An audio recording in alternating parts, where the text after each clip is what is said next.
வெயில் தாக்கம் வந்து இப்போ கடுமையாக இருக்குதுங்க. ம்.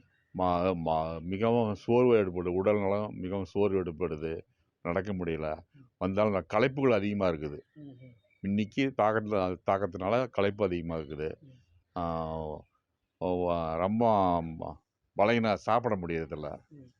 இது மாதிரி இது வருது. ம். பா இதுலருந்து எப்படி மக்கள் தங்களை தற்காத்துக்கலாம்? மக்கள் தற்காத்துக்கிறதுக்கு சில பானங்கள்லாம் குளிர்பானங்கள உபயோகிக்கலாம். தர்பூசணின்னு சொல்கிறாங்க.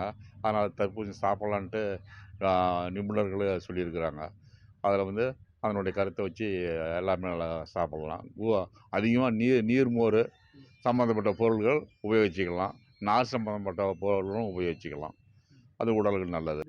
அதில் வந்து கொஞ்சம் காலையில் வெளியிலலாம் இங்கே போகக்கூடாது. ம். ஒரு 10 மணிக்கு மேலே ம். 4 மணி வரலும் வெளியே சுற்றக்கூடாது, செய்யக்கூடாது. கொஞ்சம் அட்வைஸ் பண்ணி வீட்லேயே இருக்கிறதுக்கு இது பண்ணணும். என்ன காரணம் இந்த உயிர்? வெயில் தாக்கம் அதாவது பழைய வெயிலுக்கும் இதுக்கும் வந்து சலனங்கள் ஏற்பட்ட காரணத்தினால ம். நிறையா இது அதிகமாக இருக்குது. தாகம் அதிகமாக இருக்குது. ஐயா உங்க பேர் என்ன? சுந்தரமூர்த்தி.